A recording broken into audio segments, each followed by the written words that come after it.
You're listening to Side Hustle Pro, the podcast that teaches you to build and grow your side hustle from passion project to profitable business. And I'm your host, Nikayla Matthews-Okome. So let's get started.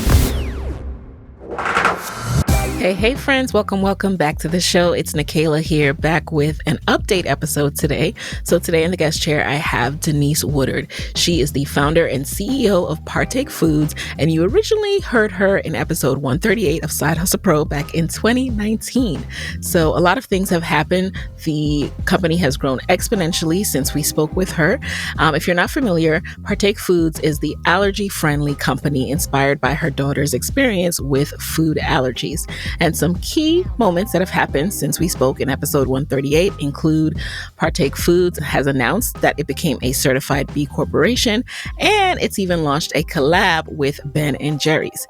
More about Partake. It was created in 2016. She started the business by self-distributing, aka selling cookies out of her car around NYC, and self-funded. Denise depleted her 401k and sold her engagement ring to fund the business. To date, the company has now raised even more money. It's raised more than $20 million from investors, including HER, Rihanna, Circle Up Growth Partners, FF 2032, and Marcy Venture Partners, which is Jay-Z's venture capital firm. Partake was named number 45 on the Inc. 5000 list in 2022. And Denise is the first Black woman to raise more than $1 million publicly for a CPG food startup. This is a huge feat, as it has been reported that Black founders raised only $187 million out of the nearly $43 billion in venture capital allocated in Q3 of 2022. To put that into perspective for you guys, that's only about 0.43% of the total investment made in that quarter. So as a Black woman, Denise is passionate about raising awareness of Black and female entrepreneurship and increasing opportunities for underrepresented people seeking careers in the food and beverage industry. In 2020, Denise founded Black Futures in Food and Beverage, an annual fellowship program that mentors HBCU students and helps them secure internships and jobs at the end of the program. Prior to launching Partake, Denise spent a decade in consumer packaged goods at various Fortune 100 companies. And in today's episode, we hear how this influenced her own journey and also what she takes from that and what she does with her own business as a result. I really enjoyed catching up with Denise. I just think she is doing phenomenal. She's very, very inspiring. And I took away a lot from this episode. I hope you do too. So let's get right into it. All right. Denise, welcome back to the guest chair, the Side Hustle Pro guest chair. I'm so happy to be here. It's so nice to see you. I'm excited for this catch-up conversation. Me too, because the last time we spoke was in 2019. Now, Partake, it was on the move. It was in different stores at that point. It was starting. But you guys have exploded since then. I can't even keep track of all the retailers I see you in. I can find Partake, it feels like, anywhere. So tell us a little bit more about what's changed since 2019 to today, 2023. A lot has changed since then. So in 2019, we raised our $1 million of seed capital that was led by Marcy Venture Partners. They've continued to be a phenomenal partner. We've grown to have raised about $20 million in outside capital now. In 2019, we were in Whole Foods and Wegmans in about 300 stores around the country, and now we're in about 12,000 doors around the country. You can find us on American Airlines. We have a co-branded SKU with Ben & Jerry's. The team in 2019 was me, with some contractors who are willing to take a chance on working with me. And now we have about 20 full-time employees. I feel like I have a whole different job. It has been a real steep learning curve. Before starting Partake, I had never managed anyone, let alone a whole company. But I think because a lot has stayed the same since 2019, it's been manageable to get through this. And exciting and inspiring and hard and so many feelings. Oh, I can imagine. What made you decide to raise? What went into that process of deciding this is what we need to do? So we had bootstrapped the business as far as we could. I had sold my engagement ring. I had emptied my 401k. I had maxed out all my credit cards, and I was financially all in to the point we couldn't be any more in financially. Yeah. And we were seeing really positive results at retail. At that point, Whole Foods in their Southwest region and Wegmans had given us a chance. And I started to see quickly how expensive it is to compete at retail when you're competing against large legacy brands. And so we were needing to invest in sales and marketing to be able to support the growth that we were seeing. And so that was what prompted us to raise money, because I knew to be able to fully capitalize on the opportunity to continue to grow distribution, to hire team members, because there was only so much I could do by myself. We would need some outside capital. What was that process like for you? You work with, you said Marcy Ventures. So what does that entail? Like when you say we worked with a venture company? So at the time, Marcy led a seed round of funding. So we brought $1 million of capital into the business from Marcy, as well as a few other investors. That involves, giving a portion of the company, like they're buying a portion of the company. So you don't have sole ownership. But I always compare it to like, I'd rather own a small percentage of a watermelon than an entire grape. And I think to get to the watermelon, we needed that outside capital. You have a strategic thought partner to talk through tough times and tough things with, but you also have accountability. It created the formation of a board, budgets, review of those budgets. Like there's definitely financial metrics that you're held accountable to. So I still drive the mission and values and kind of the general, like I drive the growth of the company. But we also have other stakeholders that we're responsible to, because, they're responsible to the folks that gave them money to raise their funds. And so it definitely creates a lot more accountability. I think it creates more pressure, probably self-imposed pressure. Like I feel like I took someone else's money. It's my responsibility to deliver on what I said I was going to deliver on. And so it definitely changes the dynamic in the business, but I wouldn't have chosen to do it a different way. I feel like I've been really fortunate to have the partners that we have around the table. I feel like their mission and vision aligned with me. But it definitely creates a different type of pressure in the business. Yes. And you say Marcy Ventures so casually. I just quickly Googled and I knew it, but I was just wanting to make sure. I was like, wait a second now. Marcy Venture Partners was co-founded by Sean Carter, aka Jay-Z. we gotta talk about how did you go about even getting in front of them and, getting them to come in the seed round? So in the seed round, I had gotten nearly 100 no's.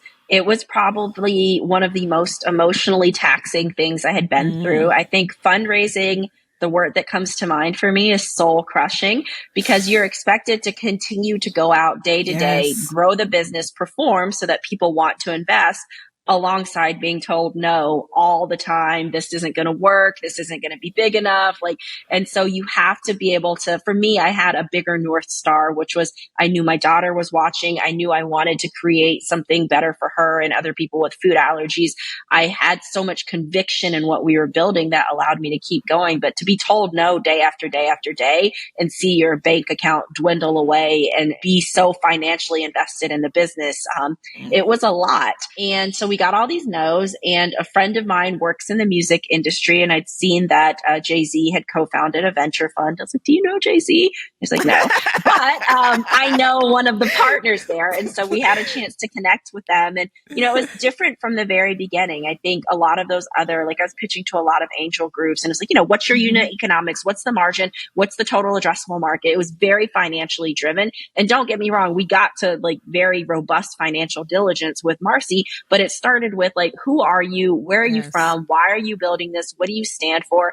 And the dynamic of the relationship was just different from the very beginning. And I think through that experience, it gave me a lot of confidence, because after Marcy said yes, half those folks that said no came back and said yes. And they're like, oh, actually, look at that. So I was like, same founder, same traction, same story, but because someone else believed, they were willing to come along now. And so it gave me a lot more confidence and conviction in what we were building. It gave us a ton of brand awareness to have that association with Marcy.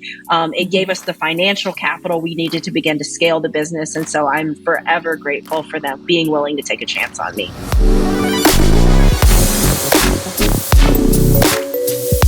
Yes, all it takes is one. And it's so funny, but not unbelievable that, all those people came circling back like, wait a minute. Oh, okay, we're interested now. And you talk a lot about the fact that raising money as a Black woman, first of all, you were the first Black woman to raise more than 1 million publicly for a CPG food startup, right? Which I'm I proud know. of, but like it's such a dismal stat. Black women are Right, starting companies right. faster than anybody else. It's not for lack of like working hard, great products. Like it's frustrating. I feel torn sometimes about repeating these stats because I don't want to get bogged down with these stats. Sometimes I feel like it's just like, I don't want to present any guest in this lens, and I don't want to think of our stories through this lens. But at the same time, when I read that, I was like, really? Because it almost feels like, really? Right. This hasn't been done yet. Oh my goodness. What happens after you raise this kind of money? Like, what were the first things you shifted to start investing in? We needed a packaging redesign very Okay. badly. So we were able to invest in that. Otherwise, it just gave me the fuel to go execute on the plans that we already had. So nothing changed. And I think that like when people then go start to spend a bunch more money on marketing or hire a bunch of people, like I think if you lose financial discipline because you've raised the money, it's not a good thing necessarily. And so we didn't Right. change any of our plans. It just gave us the money to go execute on the plans that we already had. Did you increase staffing at that point or still kind of stay with the same size team and go harder? I stayed with the same size team, which was just me and some contractors, and went harder and said, when we get a commitment from one of these retailers I'm going after, then we will build out the team.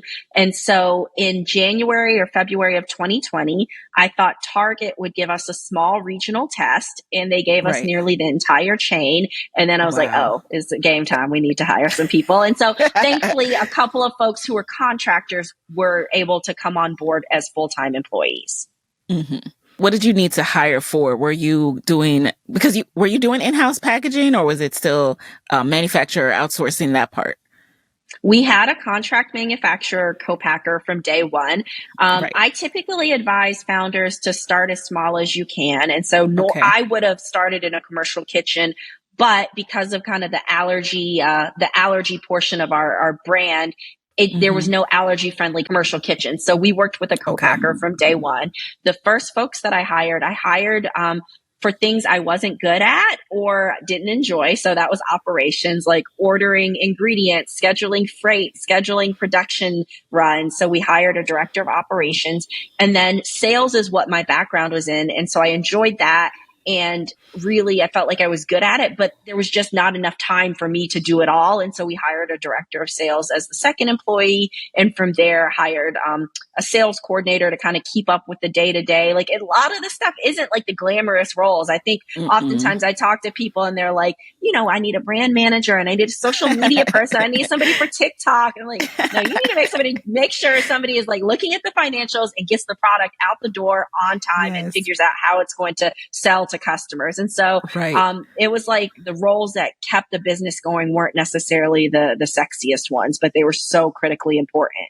Oh, yes. Oh, yes. That is a reminder to me too. Even when you're not doing like a physical product, you have to really be disciplined in how much time you spend thinking about marketing, because everyone thinks it's about the marketing. And while it is important, there are times when I have neglected my social channels, and neglected meaning even though I have team, like I haven't been giving them directions for it, because I'm like, I need to just focus on this product that I'm finishing updating or what have you. And like, this is the business. It's not Yep. Instagram. This right here needs to be solid. So I just have to put my blinders on.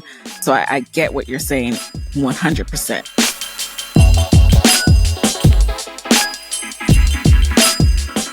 Now back to getting that initial seed funding and starting to execute on your plans. Then 2020 happens. Talk to us about how 2020 was for you, because it was this mixture of sadness and just all this stuff going on in the world, but then also this weird mix of newfound opportunity for Black-owned founders. What was your experience? I think it was a lot of what you just shared. Like, I can't be immune to, there was so much pain and sickness and illness and just like total upheaval of your like normal day-to-day life. So, Yeah. I'm working at home, a remote team of 3 people total. My daughter's at home with us, homeschool. My husband is in the midst of looking for a new career during a pandemic. Thankfully, we had gotten that the cash infusion from Marcy, and we were in the midst of launching Target nationally. We went into Target May of 2020. We were expanding with Whole Foods. We were going into Sprouts. Like between the end of 2019 and the end of 2020, we went from 350 stores to 5,000 stores. So it was a year of rapid growth for us. A lot of our marketing strategy previously had been built on in-person experiences, whether that be demos, showing up at local festivals. COVID shut all of that down. So we were trying to Right. figure out how to pivot to a more digital, scalable kind of marketing strategy. And then George Floyd gets murdered.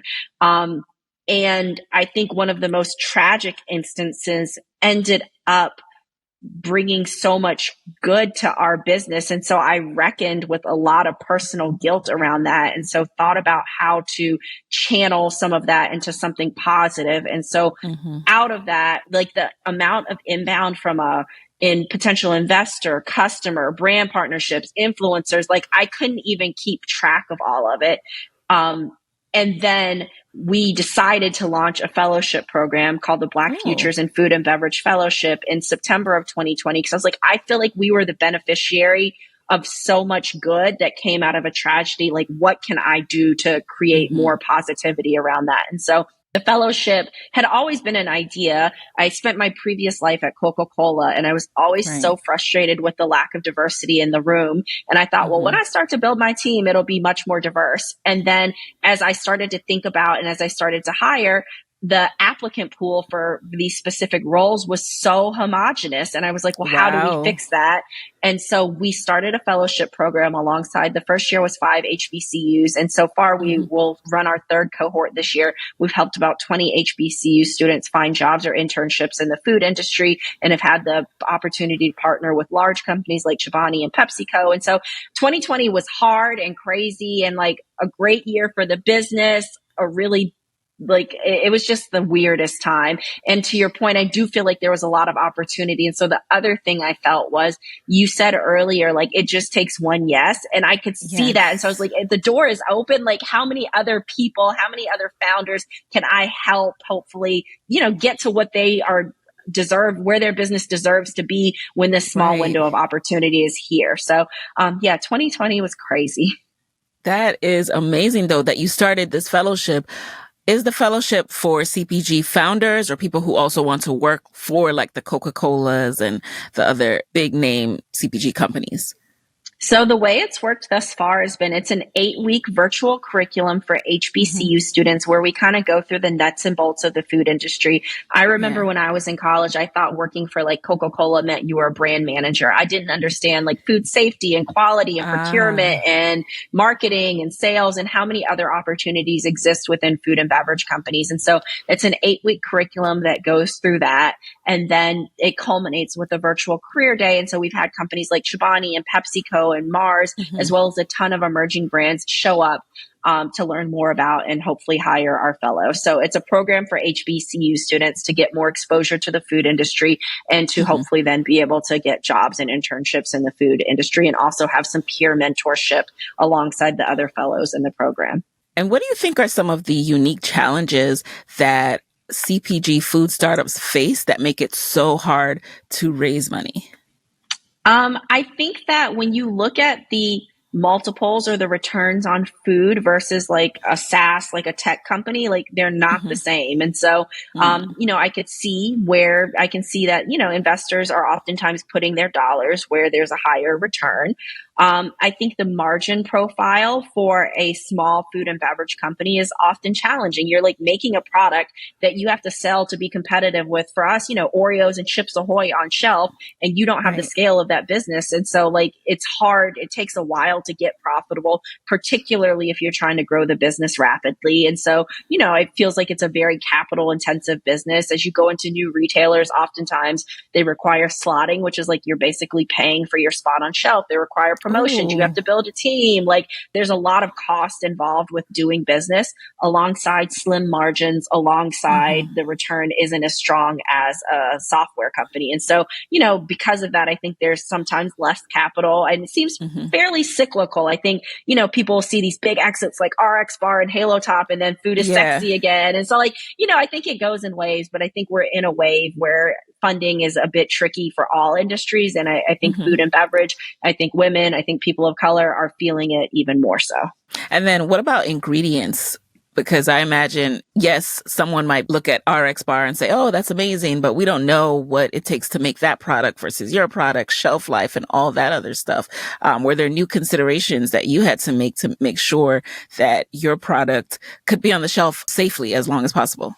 So we started, I think oftentimes there's this misconception about me that I'm like some amazing baker who had this idea. I am a terrible cook, terrible baker. I had kind of the business idea and strategy. And so thankfully we brought in a professional from day one who was a food Yes. scientist who built it with the intention of like, will this work on Target shelves? And so I don't feel like we had to backtrack on that. But Oh, I think good. had I started in the kitchen, there is definitely a very big difference in terms of commercial ingredients versus industrial ingredients. I definitely think you're totally correct in that it's challenging to scale up a formula. It's challenging to get the shelf life there. We worked with a professional from day one.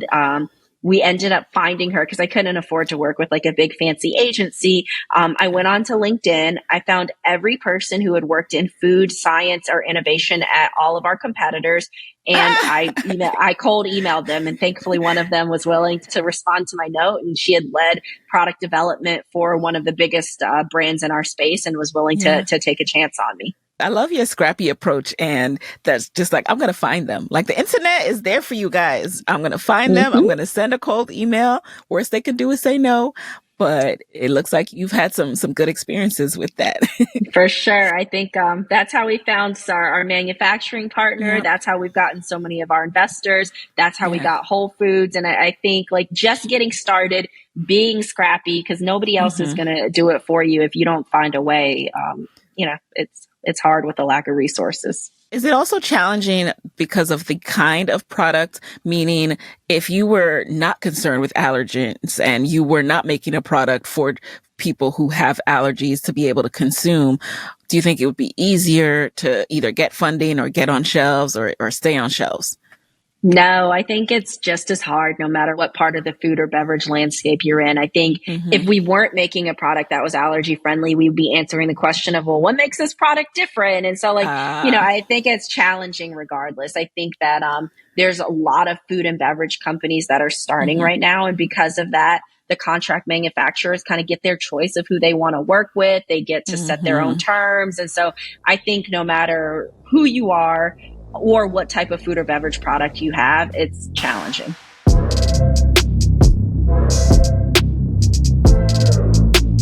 Partake Foods is now a certified B Corporation. What does that mean?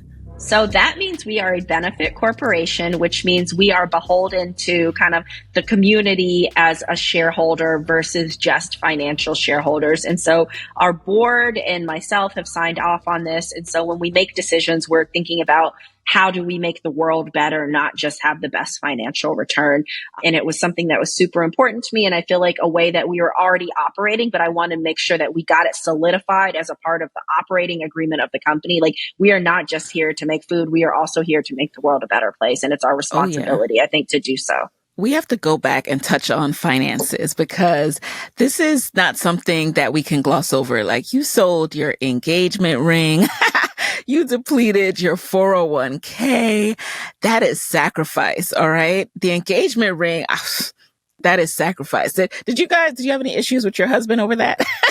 No, I had heard this story on, there's a cosmetics company or skincare company called Tatcha. And that's where I got the inspiration. Right. And she ended up having an amazing story and selling the business to Unilever. But that's where I heard it. And I was just like frantically looking around the house, like, what do we have around here that has value? And, I think that like people ask me if my husband's involved in the business. And while he's not an employee, I think entrepreneurship is a family affair. Like my husband and my daughter both have to be supportive of this. And so thankfully he was was supportive. I still have the band, but one day we'll replace the engagement ring. It was important for us to be able to seed the business and grow the business, and that was a means to be able to do so. And when you got that seed investment, did you take an official salary or just, use as you need for business expenses and, live below your means? I took a salary, but it was 80% less, 90% less than what I was making in my corporate role. And I think that was kind of my own personal doing. I think oftentimes when you raise capital, investors are supportive of the founder taking a healthy salary, because the last thing they want is you stressed out about money, because they want you to be able to go grow the business. But I also knew that the capital would be able to get the business further, and I would be able to retain more equity if I tried to hold on to that cash rather than like taking a huge salary. So I tried to take the smallest amount that I could that would allow me to be able to continue to live. Over time, I've been able to start to take a more healthy salary. But in the beginning, for the first few years, I took no salary. After we raised the seed round, I took a very small salary. And as the business has grown, I've been able to thankfully increase it. When you say retaining equity, is there a percentage in mind that you're like, I don't ever want to go below this? And how do you come up with that? No, I'm focused on keeping my team employed, keeping the business funded, making sure that we can grow this business to what I think it could be. And, if the company's worth $1 billion and I own 1% of that, like I would take that all day over owning 80% of a $10 million company. And so, I've been focused on making sure that we have the right board members and investors around the table that are aligned from a mission and vision and values perspective. So I don't get into the situation of having to cost cut on ingredients or change our promise of the company, which is one of the reasons we did the B Corp certification. But as long as I can hold true to my values and the values that the company stands for, I'm not concerned about the dilution. And I don't know, I think everyone has different thoughts on that. I grew up in a pretty humble beginning. Like any type of the word liquidity event, the word exit, none of those were even in my vocabulary growing up. So this is already beyond the dreams that I had for what my life would be. And so I'm just focused on growing the business. Same. Okay. I completely get that. And this is not going to be one of those episodes where I don't even think I've had those episodes, because I honestly hate the conversation where we debate, ownership and all this other stuff, because I'm of the same viewpoint, but I know that it gets really controversial. So if you guys want to have that talk, let me know in the comments and we might do a round table. I always say that, and the round table hasn't happened yet. So I have a lot of thoughts on it. So I would if you have the round table, I'm happy to participate. We need a dedicated episode just for that, to dispel some of these myths around legacy and ownership that prevents us from I won't even say us because I'm not in that perspective, but prevents some from wanting to take on investment. Did you have something else to say on that? I'll save it for the round table, but I just think when I think about being able to our team is super diverse. We're able to invest in this fellowship to be able to create more diversity in the food industry.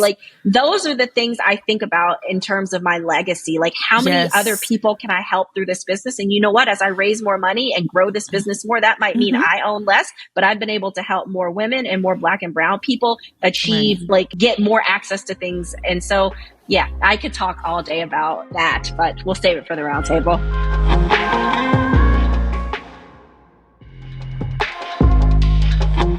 I'm particularly interested too in this stat that you shared, is just sticking in my head about, you being one of the first to raise 1 million publicly for a CPG food startup, because I think of how many food startups exist in the Black community and how many of them stay small. And everyone has different goals. Not everyone needs to be a CPG, right? But I know that there's some people who are holding them back from even thinking this is a possibility. So I hope that you inspire people to think bigger. And I know it's going to be hard. Not everyone has a friend that knows someone who works at Jay-Z's venture capital.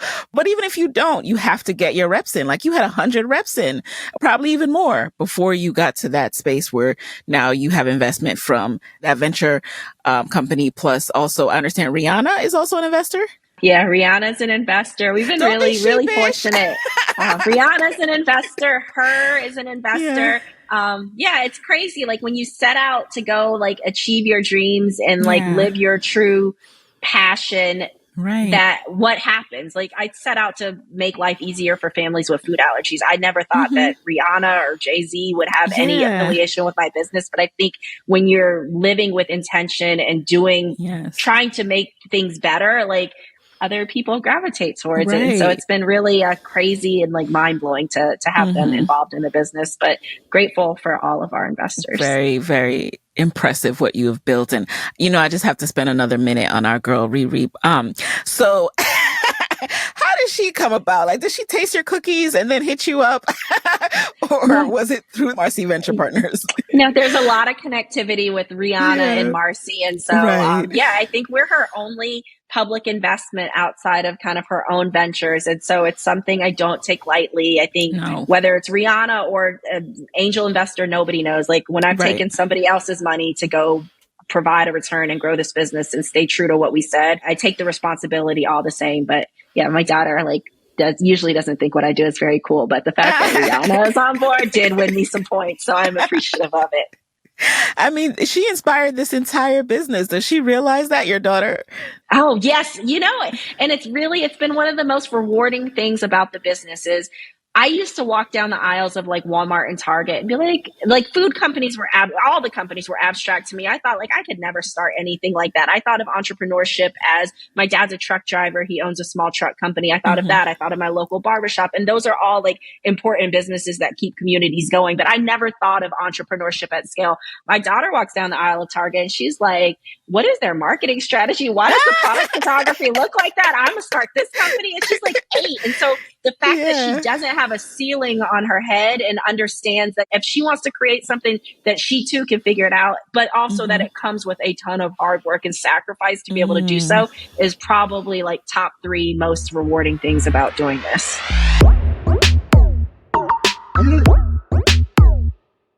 And what has competition been like now that people see that you've started this business? It tastes good. It's allergen free. Are you inspiring people in both a good and annoying way? I hope so. I think, whatever the saying is about rising tide lifts all boats. Like, there's enough people out here that eat cookies that like, there's enough room for a lot of people to win. And if it helps consumers eat better foods and it helps small businesses grow, like, I'm competition aware, not competition obsessed is what I like to say. Like, I'm definitely keeping an eye on what's happening to understand market trends, to understanding if we should be zigging instead of zagging or whatever it may be. But if I feel like we're putting our best product forward and we're bringing something unique to the market and we have a different story and a different brand proposition and a good product, like, I'm not focused on what somebody on the left and right are doing. I'm aware of it because I think we have to operate within like, I want to be competitive from a price perspective. I need to understand what the promotionals are, but like, I don't let it keep me up at night for sure. Okay. I think that's a great perspective to have. How did the collab with Ben and Jerry's come about? That was a long time coming. That's been another lesson in this business is, you need a lot of patience because I think some of the best things take time. We met the Ben and Jerry's team because our first sales employee, who's a VP of sales here now, cold reached out to Ben and Jerry's and said, hey, we're this cookie. We do this thing. And like, we met them in the summer of 2020 and we launched our flavor, Oatmeal Dream Pie, which is a gluten-free, plant-based flavor that you can find in grocery stores as well as in their scoop shops. We launched it in the spring of this year, January of this year. So 3 years in the making to be able to bring that to life. And I'm so grateful to the Unilever team because they are a massive company. Their patience in there was a lot we had to be able to deliver from a food safety, quality, documentation perspective to be able to work with them. And they really helped us stepped our game up, but they really came at it like from a partnership lens. And so it's been a fantastic experience. I've loved being able to partner with a brand that's so aligned with us from a mission perspective and a values perspective. And we made a really yummy ice cream flavor. So it's been great. Oh, nice. How do you decide what makes someone a good partner? I look at who our consumer base is. I look at what our brand stands for, which is inclusivity. Like, we want everybody to have a seat at the table. We want people to feel celebrated, not left out. And I look at, does that brand espouse that? Is this something that, like, is this a divisive company, or is this a company that really stands to lift up underrepresented groups and bring people together? And if it's the first, we don't do it. I don't care how big the revenue is. I don't care who it is. Like, we are not sacrificing our values. I say that like it's really easy to say. I know, it's right? not. Like, I mean, it's hard to, like, you're trying to grow a business. It's hard to say no to revenue, but I know that the right thing is to continue to partner with people and with companies that stand for similar values, that I think bring more positivity and inclusivity to the world.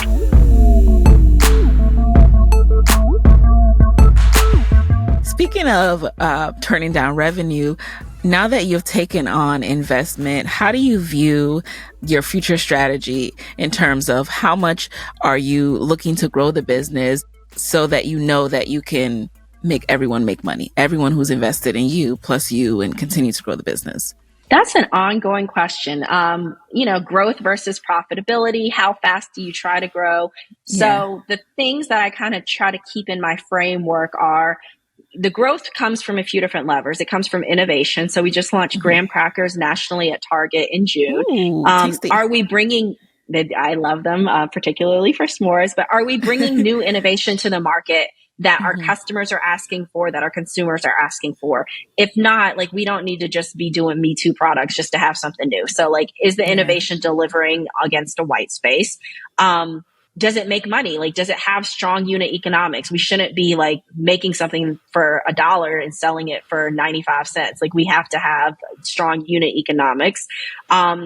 Distribution is another way to grow. Right now, we're in about 12,000 doors. I want to make sure that there's accessibility and people from all different walks of life and all parts of the country can find our product. But I also don't want to spread ourselves too thin. And so making sure that we're staying conscious of that. So, we want to grow for sure, because as we grow, we get to bring new products to more consumers. We get to meet them in different places, whether it be airports or airlines or workplaces.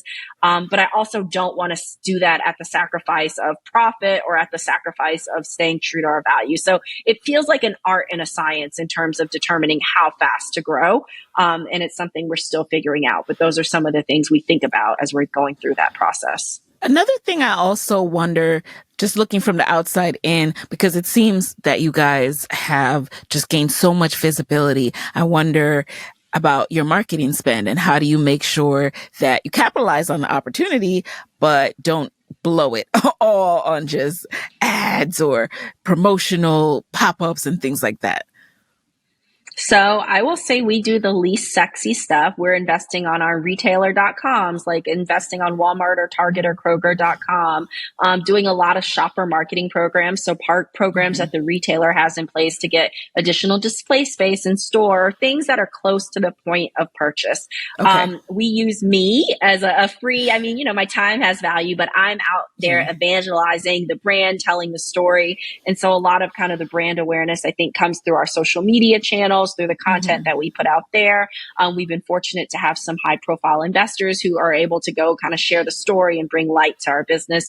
I'm spending a lot of time doing the same. But when I look at our marketing budget, we're not out here like getting billboards, wrapping trucks, like doing anything like that. We are like trying to get a display in our retail account. We're making sure that we're getting additional placement in the retail accounts. I do think, though, you have to kind of take a holistic approach to it. I don't think you can just do one of those things. Like, somebody can't just, my opinion is, somebody can't just invest in PR and think that's going to move the marketing needle for them. You kind of have to do a little bit of all the things, is what it feels like. So we do field marketing and sampling. We do PR. We do programs in our retail accounts. We do some ads. And so, we take a targeted approach, focused on driving dollars at our retailers, but it is a fairly holistic approach.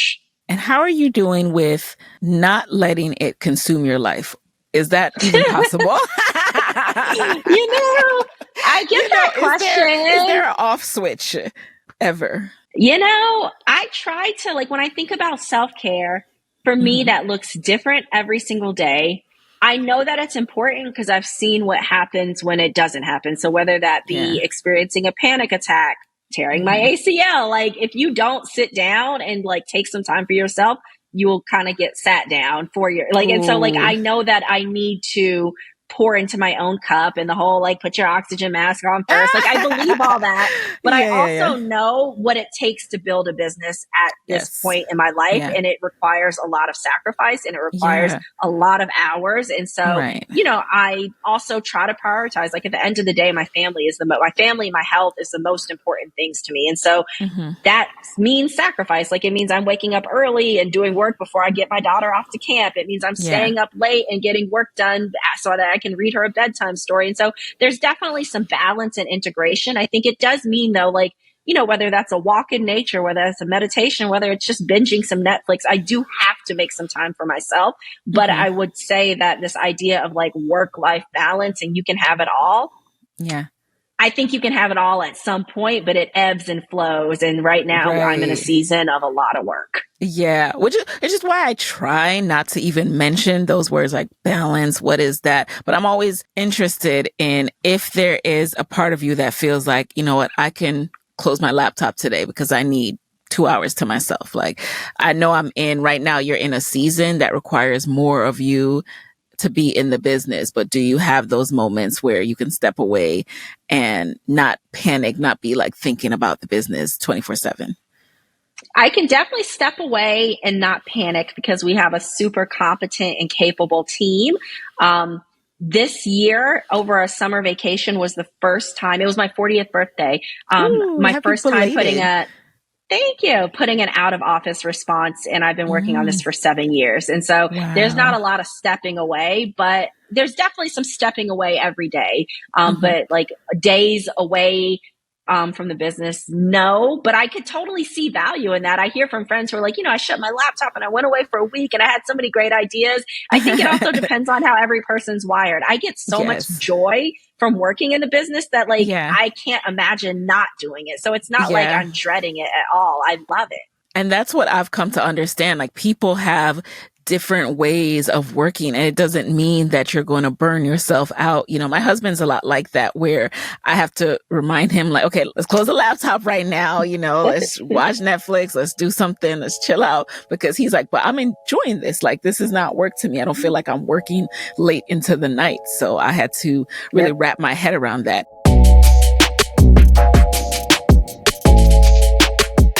And then also let's touch base some more on this concept of sometimes your grinding, I guess you could say, or your work season is going to last a long time as an entrepreneur. It's not sexy. My husband and I also joke about this because I'm like, but I want to do it both. Like I want to take the vacations now. I don't want to wait until, everything's all built. Like I want to go now. So that part though is a balancing when do I get to reap the rewards of what I've done so far, which is amazing, all the money you've raised for the business, or when do I need to just keep my head down, lay low and build?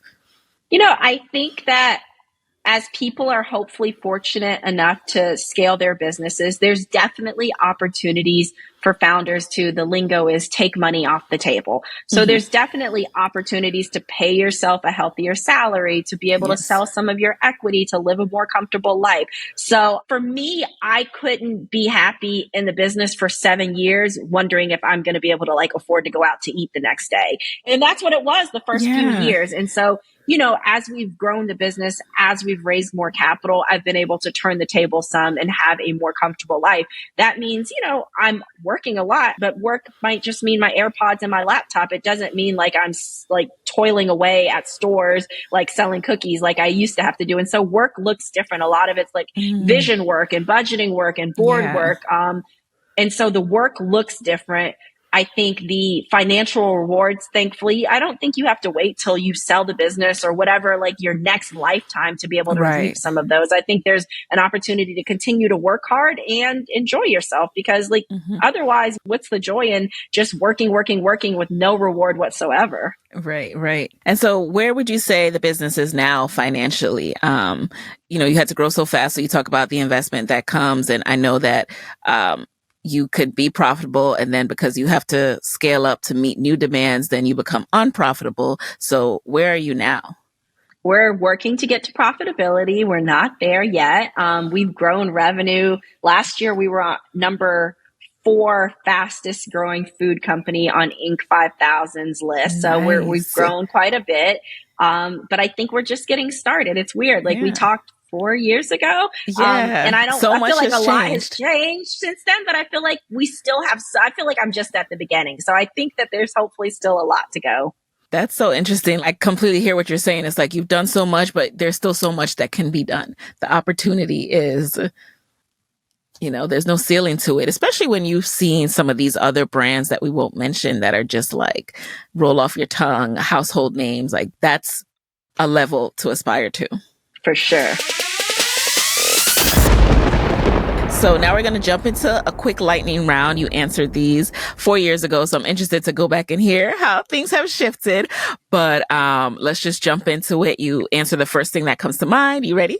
I think so. I'm so bad at lightning rounds. Okay, but I'm ready. I know, they're never really lightning. All right. Number one, what's the top resource that you can think of, shareable resource that has really helped you with building Partake that you can share with the Side Hustle Pro audience?